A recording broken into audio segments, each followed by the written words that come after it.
Assalamualaikum warahmatullahi wabarakatuh. Kembali lagi dengan kami dari kelompok tidak akan mewawancarai saudara kita yang sudah bekerja di bidang arsitek. Di sini saya tidak sendirian, pastinya saya di sini ditemani dengan teman-teman kelompok saya. Nah, perkenalkan, ini adalah kelompok saya. Nama saya Gundah Gunar. Perkenalkan, nama saya Fauzi Alawan. Perkenalkan, nama saya Abdillah Miftahul Fajar. Untuk kesibukan sekarang bagaimana, Mas? Sekarang masih ada perkuliahan di kampus. Kita kan satu kampus juga, Mas. Oh iya, siap. Nah, posisinya saya masih bahan pendidikan di Universitas Teknologi Jakarta juga. Masih ada satu semester dan kebetulan sekarang udah masuk semester akhir. Alhamdulillah. Berarti cepat lulus ya, kita semoga cepat-cepat bareng. Amin. Untuk sekarang apakah sambil menyambi kerja lagi atau fokus kuliah? Untuk sekarang sih saya kemarin tahun 2022 terakhir sambil bekerja karena memutuskan tahun 2023 itu untuk niatnya fokus dulu karena kan udah semester akhir pasti dikejar-kejar target kuliah. Jadi di 2022 tuh ada keuntungan karena kita online ya? Ya, saya mulai itu dari 2021 awal sampai 2022 kemarin. Tapi itu waktu pas nyambi kerja, apakah tidak keteteran dalam dunia perkuliahan? Nah, saya kebetulan orangnya yang sangat sulit memanage waktu. Bahkan kuliah ada yang keteter juga gara-gara kerjaan gitu. Cuman posisinya mungkin skala prioritas ya, apa yang harus diprioritaskan, apakah itu kerjaan atau buat perkuliahan.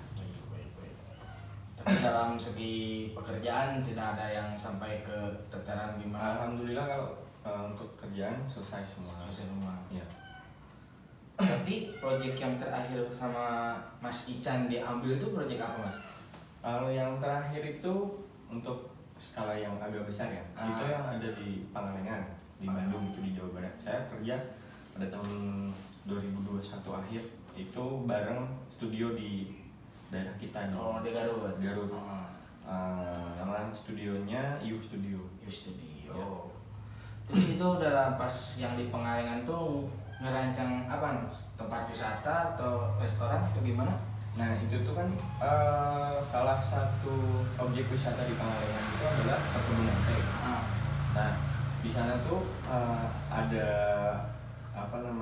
sebuah kawasan wisata yang bernilai sejarah juga karena kan dulu ada KAR Boska. Itu tuh kayak orang dari Belanda yang bikin bisa neropong ke bulan ke bintang itu, Mas. Kayak melihat hilal gitu. Nah, seperti itulah kira-kira. Nah, di sana itu kan namanya kalau nggak salah itu ada di Instagram itu Nemo Highland. Nemo Highland. Nemo itu sih kata Nini Monte. Ada namanya di sana tuh Gunung Nini. Oh, dari Gunung Nini. Berarti itu arah dari Bandung ke Pangalengan. Iya. Berarti perkebunan teh Pangalengan.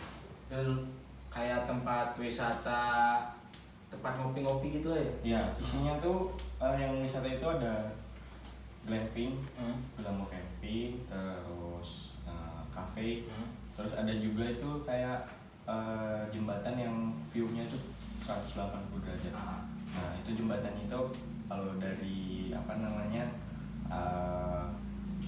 presidennya ngambil dari Vietnam, ada namanya Golden Bridge. Berarti mengadopsi dari Vietnam. Dari Vietnam kalau jembatannya, kalau yang konsep seluruhannya itu dari Santorini. Berarti buat teman-teman yang mau main di arah Bandung bisa lihat langsung karyanya Mas Ican di Nemo Highland. Nemo Highland. Untuk pertanyaan tentang bagaimana Mas Jah mendesain suatu kawasan itu ada kesulitan dalam mendesainnya gitu? Kalau untuk kesulitan itu pasti ada ya. Yang pertama karena skalanya besar. Yang kedua itu terkait dengan manajemen di tim gitu. Nah, itu karena objek wisata yang dari perkebunan teh tentunya juga juga apa namanya harus ada konfirmasi dari pihak PTPN. Nah, pertanyaan selanjutnya, apakah dalam desain suatu kawasan itu masnya dikerjakan sendiri atau dikerjakan bersama tim? Tentunya bersama tim, karena kan ada sub-subnya. Kalau di studio tuh ada bagian-bagiannya, intinya gitu. Kebetulan saya bagian desain sebagai 3D modeler. Tapi di lapangan tidak terjadi kesalahan atau kemiskoman dalam tim atau gimana? Kalau secara miskom mungkin enggak kalau di lapangan, cuman posisinya itu ada apa namanya kayak bentrok-bentrok ukuran dari perencanaan serta apa existing di lapangan itu mungkin suatu hal yang lumrah gitu ya, misalkan di suatu proyek. Berarti kalau ada gimana-gimana mah itu mah sebuah hiburan aja gitu ya. Siap. Tapi dalam pekerjaan ini apakah Anda merasakan sensasi yang berlebih gimana? Enjoy aja gitu? Kalau untuk sensasinya mungkin saya menikmati lebih kayak saya kejaran saya itu saya mengejar kayak sebuah karya gitu, kayak saya ingin menciptakan apa ide saya yang kemudian direalisasikan gitu mas. Nah kalau untuk sensasinya mungkin kalau dikejar-kejar deadline pasti masuk arsitektur tahu lah. Wah jelas itu pasti sistem SKS berarti. Nah sistem kebut semalam betul. Tapi untuk mendapatkan komunikasi dengan klien tuh langsung dari masnya atau ada dari tim lain yang komunikasinya? Kalau dari terkait tentang komunikasi itu dari tim saya kan kayak ada leader. Nah ada leadernya, ada leader di tim desain, ada juga leader yang buat menghubungin kayak dengan klien atau apa vendor-vendor gitu. Nah kalau untuk urusan komunikasi terhadap vendor dan klien itu ada bagian tertentu. Berarti masnya itu fokus ke desain? Fokus ke desain. Berarti dari segi penerapan konsep tuh masnya sendiri yang nerapin? Saya kebetulan junior arsitek ketika di studio Yo itu, dan ada senior arsiteknya itu lulusan UII Yogyakarta.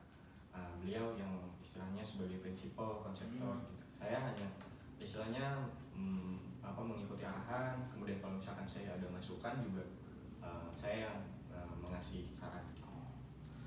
Berarti tentang konsep sama yang di UI, berarti masnya tuh tahu itu kawasan itu konsepnya pakai konsep apaan gitu? Nah, karena kan kawasan. Kalau untuk kawasan yang di Pangalengan itu, karena kan itu sebuah perbukitan ya. Nah kebetulan dari vendornya juga itu menginginkan konsep kayak di Yunani. Ada namanya di Yunani, bisa nanti mungkin ada di slide ya. Mungkin bisa ditampilkan di slide. Kalau yang di Yunani itu ada namanya Santorini. Santorini itu perbukitan tapi tepi pantai. Nah ini mengaplikasikan di Pangalengan itu area perbukitan tapi kan kebun teh. Nah jadi kalau yang di Santorini itu view-nya adalah lautan, pantai. Kalau yang di Pangalengan itu kebun teh. Kebun teh. Jadi kayak lebih ke ekologi kayak gitu. Ya. Tapi itu dalam merespon membentuk bangunannya itu tidak merusak ekosistem yang udah ada di situ atau bagaimana? Nah, secara keterkaitannya dengan lingkungan, kalau yang di Pangalengan itu sebelumnya karena memang itu adalah sudah ada existing wisata dari BUMDes ya, Badan Usaha Milik Desa di Pangalengan gitu. Nah, jadi itu memang udah untuk bagian tanahnya itu beberapa luas lahan untuk di area sebelah sana itu adalah untuk wisata gitu. Jadi untuk keterikatan dengan lingkungannya tidak terlalu mengganggu untuk pelestarian lingkungan. Berarti aman-aman aja kalau itu.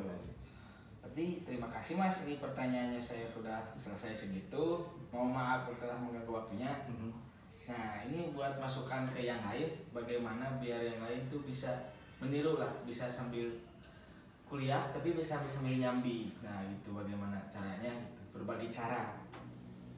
Mungkin yang pertama saya sebenarnya agak malu kalau misalkan ngasih saran dan lain-lain, karena saya juga kurang bisa memanage waktu, apalagi menyambi soal kuliah dan kerja gitu. Karena pastinya dua-duanya membutuhkan prioritas yang tinggi. Kuliah juga iya, kerja juga memerlukan prioritas yang sangat tinggi. Nah mungkin kalau dari saya itu karena tidak ada fokus yang bisa aku bagi rata gitu. Pasti fokus pasti salah satu. Mungkin ambil aja prioritas yang lebih istilahnya lebih penting. Kalau misalkan sanggup menyambi sambil kuliah silakan gitu. Cuman maksudnya tetap kuliah adalah kewajiban gitu. Nah, kemudian yang kedua adalah dimulai dari hal-hal kecil aja gitu. Kayak mungkin di ikut sayembara dulu, terus kemudian baru nanti ikut senior yang udah kerja di lapangan gitu. Baru nanti lebih luas lagi ikut studio-studio kayak yang bagus gitu. Jadi intinya tuh lebih tingkatin dulu skill kitanya dulu aja gitu ya, biar lebih enak. Betul. Ya, terima kasih untuk semuanya yang telah menonton di channel kami. Selamat sampai jumpa lagi di lain waktu. Assalamualaikum warahmatullahi wabarakatuh. Sing.